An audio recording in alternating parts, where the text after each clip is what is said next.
This is the story of a journey. It's a journey driven by the desire to save lives. It's always driven us.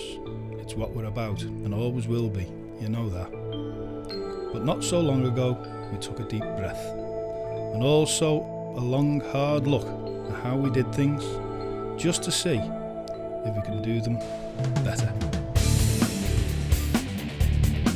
Despite our excellent emergency response times, the cold hard figures revealed that even by the mid-90s, as many as 25 deaths a year were happening on Merseyside.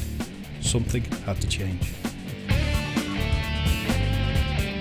As the millennium approached, the Fire Authority took the decision that would fundamentally change the focus of Merseyside Fire and Rescue Service, and in particular, change community fire safety forever.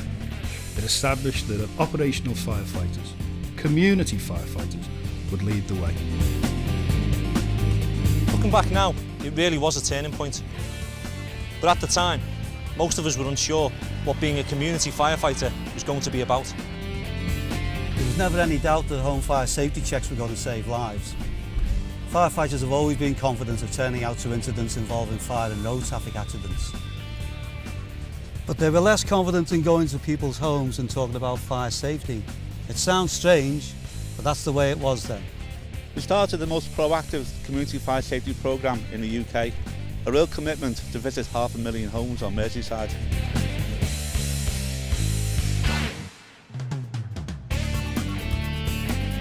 Since the year 2000, 400,000 home fire safety checks have been carried out across Merseyside. Over 500,000 smoke alarms have been fitted by the Fire and Rescue Service. And does it work? Well, back in 2000, 450 people were injured in the home in fires. By 2006, that was down to just 150. In the year 2000, 21 people tragically lost their lives in fires in the home. By 2006, that was down to 9. Those are quite remarkable reductions. But what else have we been doing to bring those figures down even further? Well, in 2002, we initiated our Integrated Risk Management Planning, our IRMP. Some of it was radical stuff for the time, shifting funds from employing more firefighters to paying for community advocates. Recognition that we needed specialist help, we can reach those who needed us the most. The elderly, those with disability, and those for whom language was a barrier. This was targeted risk management in action.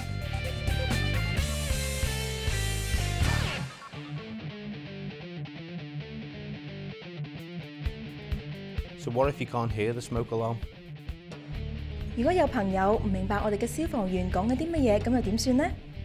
What if people don't understand what our firefighters are saying? We now employ more than 40 advocates, each in their own way targeting the key issues behind fire, death and injury.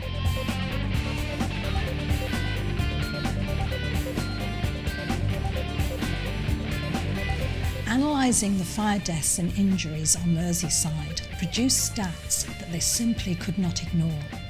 Basically, they knew who was at risk and they just needed help in reaching them.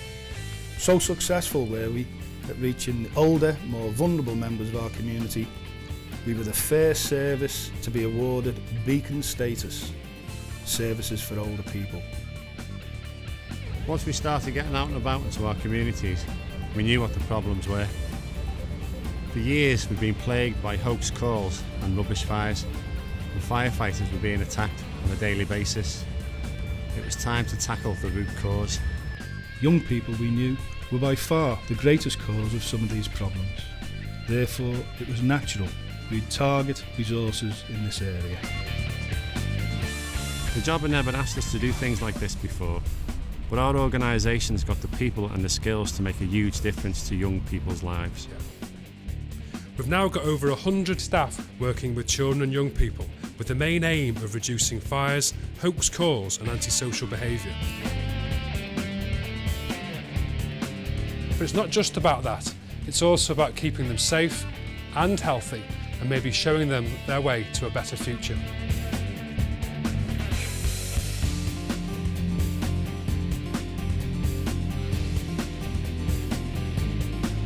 Is it all worthwhile? Is it working? I I could give you stats about fires and Hope's calls coming down, but it's about people, not just numbers. We've got firefighters working with young people every day, and with the help of our partners, we keep their welfare at heart. More proof of how successful we were with working with our younger people was demonstrated by us becoming the only fire and rescue service to be awarded beacon status for early intervention for children at risk. So since 1999, there's been a change in the way we look at the job, a change in what we feel we can contribute to our communities. The community firefighter is here, but there have been other changes.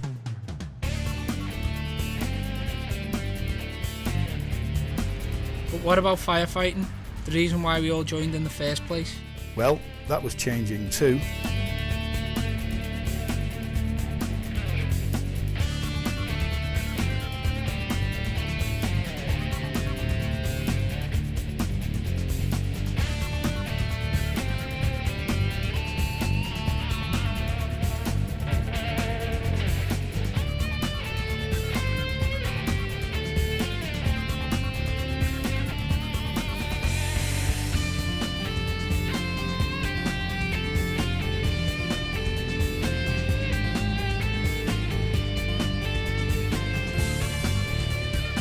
So now we're nationally recognised as one of the best. And like our city, we've come a long way in a relatively short period of time, and it's not all been pain free.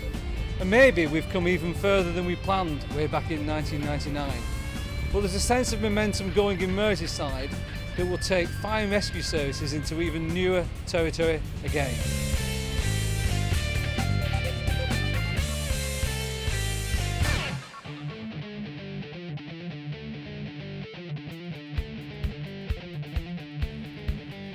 In 2006, we established the Threat Response Group, bringing together anti-terrorism work, arson work and firework misuse into one cohesive and dynamic team.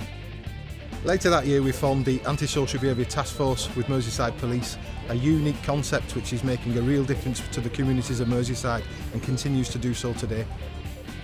This is 21st century thinking from the UK's leading fire and rescue service, one that is listened to by a government that sees us extending and applying our skills in new ways to achieve safer and stronger communities.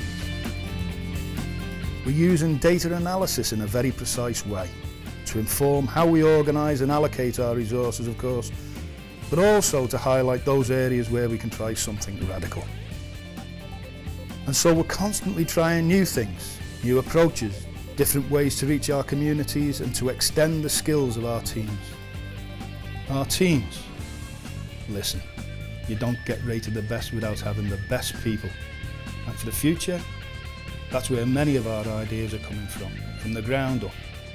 It's our staff, our people and their ideas which are forming the future for Merseyside Fire and Rescue Service.